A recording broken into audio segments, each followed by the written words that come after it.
On en parle ce matin, Zakia Latouji. Oui, on en parle ce matin surtout pour comprendre parce que on parle beaucoup de couverture sanitaire universelle, on parle d'assurance maladie. L'objectif ce matin, c'est de nous aider à mieux comprendre ce qu'on entend par couverture sanitaire universelle, ce qu'on entend par assurance maladie, arriver à faire la différence entre couverture sanitaire universelle et assurance maladie, et puis après avoir la part de responsabilité de chacun. Quand je parle de chacun, il y a les bénéficiaires des prestataires, des services de soins que nous autres, nous sommes, les prestataires de soins, donc les praticiens, et ensuite les décideurs, les gouvernants. Donc, à tous ces niveaux-là, il y a des actions qui doivent être menées pour qu'on puisse en arriver à une couverture sanitaire universelle. Et quand on parle de couverture sanitaire universelle, Dr. Kouanou va apporter les précisions tout à l'heure, je pense que c'est un dispositif ou un système à travers lequel on permet à toute personne, quel que soit son niveau de ressources, d'avoir accès aux soins, meilleure qualité de soins, et en temps opportun. Donc, vous êtes malade, vous avez la possibilité d'y aller rapidement et on n'attend pas forcément que vous déboursez au moment où vous avez des problèmes pour avoir accès aux soins. Mais on a notre invité là, il pourra nous apporter toutes les précisions qui sont nécessaires pour nous aider à comprendre et surtout amener chacun d'entre nous à jouer notre partition. Et ma première question serait déjà de comprendre pour planter le décor ce qu'on entend par couverture sanitaire universelle. Ok, merci beaucoup. Alors, comme vous avez déjà commencé à le dire, la couverture sanitaire universelle, c'est cette situation où tout le monde, où toutes les personnes et toutes les communautés, dans n'importe quelle communauté qu'ils soient capables d'avoir accès aux soins de santé dont ils ont besoin au bon moment, mais sans se heurter à des difficultés financières. Donc, lorsque nous parlons ainsi de couverture sanitaire universelle, donc il y a l'aspect accès aux soins, mais il y a aussi l'aspect qualité des soins auxquels qu'on reçoit en fait au niveau des formations sanitaires, mais il y a aussi l'aspect financier. Alors, je suis sûr que chacun de vous, vous connaissez déjà quelqu'un ou peut-être que c'est une connaissance d'un ami qui, à cause des problèmes de l'argent, est peut-être mort pendant les soins. Il n'est pas rare de voir des gens qui, à cause des problèmes de santé, sont obligés de vendre leur propriété, en fait, avant de pouvoir avoir accès aux soins, avant de pouvoir avoir les moyens pour pouvoir se payer les soins. Alors, et vous connaissez aussi certainement des gens qui, parce qu'ils n'ont pas eu accès au bon service de santé au bon moment, ils sont morts. Alors donc cet objectif de la couverture sanitaire universelle que tous les pays se sont engagés à atteindre d'ici 2030 vise effectivement à éliminer ces problèmes-là, ces barrières qui empêchent les gens d'être effectivement en bonne santé comme cela se doit. Voilà. Mais quelle est la différence qu'on fait entre couverture sanitaire universelle et assurance maladie? Parce qu'avec l'assurance, vous avez accès aux soins. Il y a peut-être la question du coût aussi qui entre en jeu et des soins de qualité. Encore que même avec l'assurance aussi, il y a de ces soins que l'assurance ne prend en compte aussi. On dit clairement que quand c'est telle maladie, quand c'est telle chose, l'assurance ne veut pas assurer ça. Et là encore, il y a des soucis. Oui, il y a un paquet de services qui est compris. Exactement. C'est vrai, il y a souvent une confusion autour de la notion de la couverture sanitaire universelle et de celle de l'assurance maladie. Et comme je le disais tout à l'heure, et dans même la définition de la couverture sanitaire universelle, il y a une dimension des finances, en fait. Et en fait, l'assurance maladie n'est qu'un moyen qu'on peut utiliser pour pouvoir réaliser en fait la couverture sanitaire universelle, et c'est un moyen parmi tant d'autres. Alors nous avons parlé des difficultés financières par exemple. Alors si on peut permettre à ce que les gens puissent avoir accès aux services de santé lorsqu'ils en ont besoin, sans peut-être débourser de l'argent de leur poche, sans un paiement direct. On a compris et il est démontré effectivement qu'on améliorerait et on améliorerait de façon importante l'accès en fait aux soins. Alors, le système de l'assurance, c'est juste un système qui est basé sur la solidarité en fait entre ceux qui rentrent en fait dans cette communauté en fait, je peux le dire. Alors c'est quelque chose à laquelle nous souscrivons. Soit c'est l'entreprise qui souscrit, soit c'est l'État en fait qui met en place un système pour pouvoir effectivement assurer la plus grande partie en fait de la population, comme actuellement c'est le cas au Bénin avec l'assurance maladie du projet ARCH. Donc, mais ce n'est qu'un moyen, et la couverture sanitaire universelle ne saurait être rapportée totalement à la seule assurance maladie. Et même lorsqu'on parle de l'aspect financier, il y a d'autres moyens que des pays utilisent pour pouvoir contourner en fait les paiements directs. Il y a les systèmes de gratuité, par exemple. Et dans notre pays, on en a connu. Gratuité de césarienne. Oui, gratuité de césarienne, gratuité. Les soins de santé primaire. Oui, exactement. En charge du paludisme. Oui, pour moins de 5 ans, par exemple, chez les femmes enceintes et tout. Donc, il n'y a pas que le système de l'assurance maladie, mais le système de l'assurance maladie est un moyen en fait pour pouvoir réaliser plus facilement la couverture sanitaire universelle. Alors c'est un peu la différence que je peux déjà faire. Mais les deux se tiennent. L'accès à la santé, la protection sociale, les deux vont de pair parce que l'un ne va pas sans l'autre, ce sont des problèmes. Exactement. Alors, nous ne pouvons pas réaliser la couverture sanitaire universelle si nous n'éliminons pas les barrières financières, si on ne permet pas aux gens de pouvoir avoir accès aux soins sans pouvoir débourser de l'argent en fait sur place. Alors, excusez-moi, mais là où vous êtes maintenant, vous n'avez pas peut-être fait le programme en fait de certaines choses avant de quitter la maison.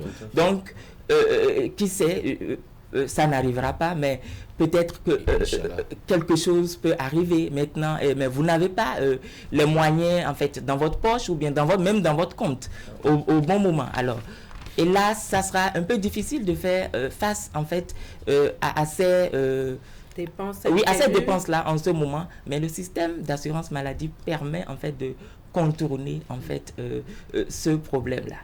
Parce qu'il y a déjà une cotisation qui est disponible, puisque vous avez souscrit à un service d'assurance et vous avez la ressource qui est déjà là et qui permet d'anticiper et de régler les problèmes. Exactement.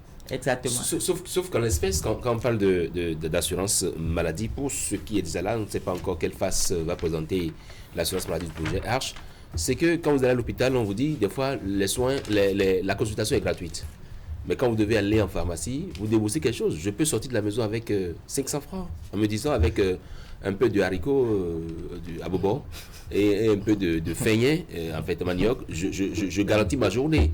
Mais il se fait que, oui, à une fois arrivé au boulot, je tombe malade, je me rends à l'hôpital, pas parce que j'ai déjà souscrit à une certaine assurance. La prise en charge n'est pas à 100%. Il faut forcément débourser quelque chose pour pouvoir. Et encore, sur l'autre point de la question, pourquoi est-ce que la couverture sanitaire universelle ne dit pas, n'impose pas à ces maisons d'assurance-là de pouvoir tenir compte de toutes les maladies qu'il y a au monde. Et on dit, oui, il y a telle maladie pour laquelle l'assurance ne marche pas, donc vous devez tout débourser. Il y a même des produits que vous achetez en pharmacie que l'assurance ne prend pas en compte. Exactement. Alors, merci pour la question, la préoccupation. Alors, lorsqu'on parle de l'assurance maladie, en fait, le système qui est le plus connu, c'est les assurances privées. Et je pense que ce de quoi vous parlez, c'est surtout le système d'assurance privée. Alors, les assureurs privés, en fait, sont en train de... Ce sont en fait en quelque sorte des entreprises aussi, d'une certaine façon, et ils ont besoin en fait de faire du profit en fait d'une manière ou d'une autre. Mais il n'y a pas que ça, il y a d'autres systèmes d'assurance. J'ai parlé tout à l'heure de l'AMARCH en fait, qui est un système national, système d'assurance sociale en fait. Alors, mais il y a aussi les assurances communautaires en fait qu'on a.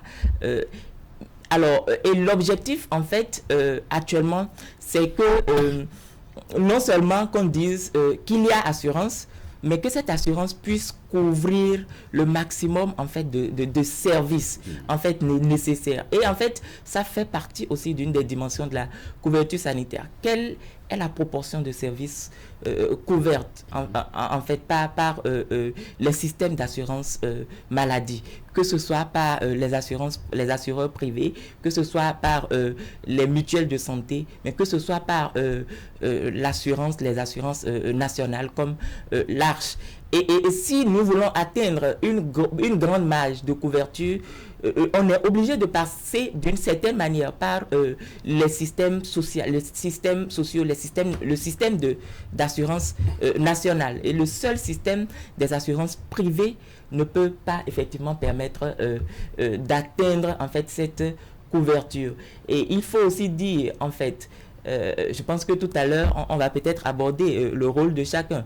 Alors, la proportion des services qui seront couverts sera aussi en fonction, en fait, des moyens que la population a mis à la disposition, en fait, de l'État, par exemple, pour pouvoir assurer, en fait, leur santé. Je pense que on va certainement y venir. Non, on y va en même temps pour parler de ce rôle. Je crois que sur ce point-là, il faut retenir qu'il y a plusieurs modèles d'assurance qui interviennent dans le système, puisque en parlant de couverture sanitaire universelle, l'assurance maladie reste un moyen pour arriver à une couverture sanitaire universelle. Oui. Et dans l'assurance maladie, il y a plusieurs modèles et il y a plusieurs autres éléments qui entrent également en compte pour arriver à une couverture sanitaire universelle. Exactement.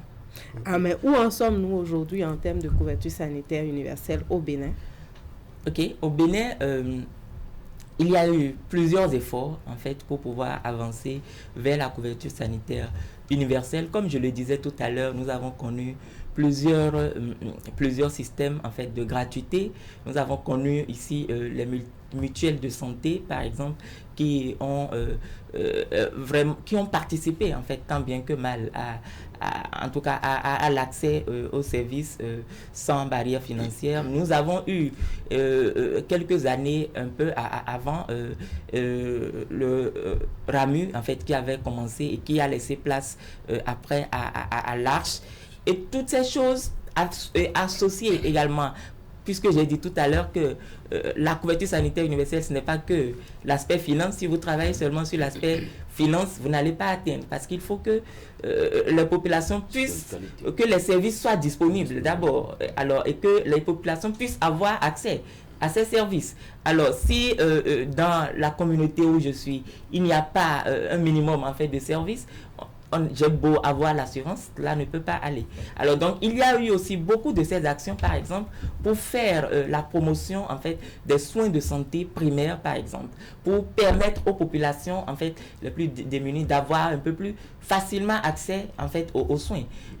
Il y a eu des actions pour pouvoir élargir la couverture en structure sanitaire, mais malgré tout cela, je peux dire que nous avons fait des progrès, mais nous sommes encore à un certain niveau, puisqu'il y a toujours des gens qui sont poussés en fait dans la pauvreté à cause des dépenses de la santé. Au Bénin actuellement, un peu moins de 2% en fait de la population sont poussés dans la pauvreté en fait chaque année à cause des dépenses en fait de la santé. Et au Bénin, vous voyez, et tout cela c'est dû à des dépenses catastrophiques en fait de soins, en fait des gens qui vont dépenser plus de 10% en fait de leur budget, par exemple, pour les questions de la santé. Et vous voyez, nous sommes pratiquement à 12% en termes de proportion, 1,7% en fait de Béninois en fait qui sont obligés de dépenser plus de 10% en fait de leur budget en fait de leur revenu en fait dans la santé. Et tout cela ne favorise pas nécessairement en fait leur bonne santé. Tout cela ne favorise pas nécessairement l'atteinte rapide de la couverture sanitaire universelle. Et en parlant de la qualité des soins, nous avons toujours quelques problèmes. Alors, et qui parle de qualité de soins, parle de personnel de qualité. Alors, de la formation. Oui, de la formation. Nous avons toujours de problèmes. Le Bénin a énormément de problèmes le Bénin n'est peut-être pas le pire des pays, en fait, en matière de couverture sanitaire universelle, mais nous avons toujours des problèmes en matière d'accès à des ressources humaines en santé de qualité, par exemple. Et donc, tout ceci fait que nous ne pouvons pas dire que nous sommes arrivés à un moment où nous pouvons dire c'est bon, nous avons atteint la couverture sanitaire universelle. Et comme nous devons le savoir aussi, c'est un processus, ce n'est pas quelque chose, un état qu'on va atteindre du jour au lendemain. Oui, voilà. Ma question c'est de savoir, quand on parle de couverture sanitaire universelle, est-ce qu'il s'agit de prendre une pathologie et de se dire la population a accès à aux soins de santé liés à cette pathologie-là, je prends le paludisme par exemple, ou bien c'est un pactole de maladies qu'on regroupe et pour lesquelles la population a un accès disponible, facile et à moindre coût. Merci beaucoup. Alors, oui, il y a des approches qui se focalisent en fait sur le contrôle en fait de certaines maladies spécifiquement, du fait peut-être que ces maladies ont un certain niveau de gravité ou bien un certain niveau de fréquence en fait dans la population. Mais la meilleure manière d'agir n'est pas nécessairement de se focaliser sur une seule maladie. Alors nous parlons de l'approche système de santé, en fait, qui ne rejette pas, en fait, les approches, par exemple, qui se focalisent sur des maladies particulières comme le VIH-Sida ou bien comme la tuberculose, parce que nous savons que ce serait difficile, par exemple, pour un Béninois lambda de se payer lui-même des soins en rapport avec la tuberculose ou avec le VIH, et nous connaissons la gravité de ces maladies. Donc, ces systèmes doivent exister, mais pour effectivement atteindre la couverture sanitaire universelle, nous avons besoin d'aller au-delà de ces approches qui ciblent juste certaines maladies et adopter effectivement une approche plus holistique, une approche de système. Et cette approche se base un peu plus sur les priorités et les vrais besoins en fait en matière de la santé en fait de la population, pour ne pas créer aussi en fait ce système de discrimination. D'autres ont accès aux soins parce que leur maladie est couverte, mais alors que d'autres n'ont pas accès aux soins parce que justement leur maladie n'est pas dans le paquet. Justement, est-ce que vous avez un répertoire, je dirais, exhaustif des maladies dont souffrent les Béninois en particulier? Si je prends l'exemple par exemple de quelqu'un qui est docker au port et qui a passé toute sa vie, les maladies dont il souffre très souvent et fréquemment, est-ce que ça doit être la même chose que quelqu'un qui a tout le temps passé 16 heures de travail dans un bureau climatisé ou devant la caméra, les lumières et tout?